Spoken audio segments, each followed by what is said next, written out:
হাজবেন্ডরা বউদের জন্য কত চিন্তা করে, তাই না? বউদের কত কষ্ট কমানোর জন্য কত কিছু করে থাকে, এটা কিন্তু সব হাজবেন্ডরা বলেই থাকে। কিন্তু আমরা মেয়েরাও কি তাদের জন্য চিন্তা করি না? তাদের কি কোনো কাজ আমরা কমাই না? অনেক কাজই কিন্তু আমরাও কমিয়ে দিই। আসসালামু আলাইকুম, আপনারা সবাই কেমন আছেন? আশা করি সবাই অনেক ভালো আছেন। আলহামদুলিল্লাহ, আমরাও সবাই অনেক ভালো আছি। সকালের নাস্তা শেষ করে আমি দুপুরের জন্য আর একটু বসে থাকিনি, রান্না শুরু করে দিয়েছিলাম। যেহেতু আম্মা সেই দিনই কিছু গরিব লোকদেরকে খাওয়াবে বলে বলে রেখেছিল। আর আমি দুপুরে রান্না শেষ করে কিছু মাছ নিয়ে এসেছিল আমার কিছু গেস্টদের জন্য রান্না করব। এজন্য আপনাদের ভাইয়াকেও বাজারে দিয়ে পাঠিয়েছিলাম যে কিছু মাছ মাংস সব কিছু যেগুলো লাগবে তুমি কিনে নিয়ে আসো। তো সে বাজার থেকে অনেক সুন্দর সুন্দর মাছ কিনে নিয়ে এসছে। ইভেন আমার কষ্ট হবে দেখে সব মাছগুলো যতটুকু পেরেছে সে পরিষ্কার করে নিয়ে এসছে। আমার খুবই ভালো লেগেছে। সে আমার সময় বাঁচানোর জন্য পাবদা মাছগুলো পর্যন্ত কেটে নিয়ে এসছে। পাবদা মাছ কিন্তু কাটতে অনেক বেশি সময় লাগে না বা খুবই তাড়াতাড়ি হয়ে যায়, তারপরেও সে সেই মাছগুলোও কিন্তু কেটে নিয়ে এসছে। কিন্তু ছোট মাছগুলো কিছু কিছু মাছ আছে সেগুলো তো আর আসলে পরিষ্কার করে দিতে পারে না, তো সেগুলো আমাকেই করতে হয়েছে।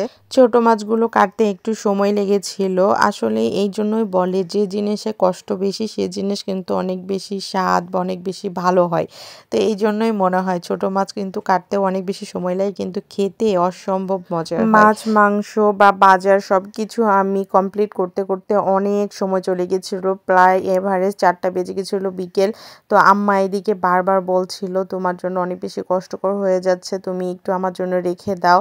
তো আম্মা অনেক বেশি ব্যস্ত ছিল সেই দিন, কারণ ফেব্রুয়ারি মাসের প্রথম সপ্তাহে আম্মা কিছু গরিব লোকদেরকে খাওয়ায়। কারণ আমি বিয়ের পর থেকেই শুনি যে আম্মা গল্প করে আম্মার দাদা শ্বশুর নানা শ্বশুর প্রায় আম্মার বেশ কয়েকজন আপন লোকজন নাকি ফেব্রুয়ারি মাসে মারা গেছে। তো সবার উপলক্ষে আম্মা প্রতি বছরের ফেব্রুয়ারি মাসেই আম্মা কিছু গরিব লোকদেরকে খাওয়ায়। তো সে উপলক্ষে আম্মা অনেক বেশি ব্যস্ত ছিল, আমিও ব্যস্ত ছিলাম দুই দিকে।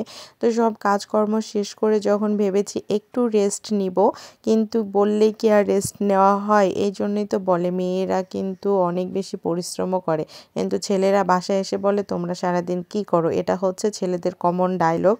তো যাই হোক, মেয়েরা সেই ঢেকি স্বর্গে গেলেও ধান বানতে হয়। তো রেস্ট আর হলো না, শুনছি যে পাইপ দিয়ে পানি পড়ছে। কিসের পানি করছে দেখতে ছাদে চলে আসলাম। এসে দেখি তো আমার মাথা নষ্ট, যেহেতু বাসায় কেউই নাই। আর আমার ছেলে আর আমার ছেলের এই যে একটা ফ্রেন্ড হয়েছে সোহানা, দুইজনে মিলে ছাদের পাইপটা ফাটিয়ে রেখেছে। দুইজন খেলতে খেলতে কখন যে ফাটিয়ে রেখেছে আমাকে বলেও নি।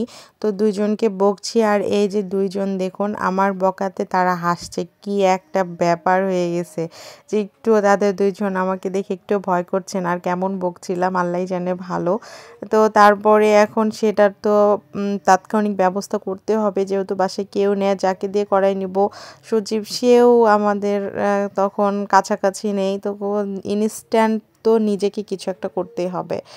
তো এই যে শুরু করে দিলাম, তল্পি তল্পা যা ছিল সব কিছু দিয়ে নিজের বুদ্ধি খাটিয়ে যতটুকু পেরেছি পানিটা বন্ধ করার চেষ্টা করেছি। যাই হোক আলহামদুলিল্লাহ তখনকার মতো পানিটা বন্ধ করতে পেরেছি। তারপরে দেন মিস্ত্রি এনে সেটা ঠিক করা হয়েছে।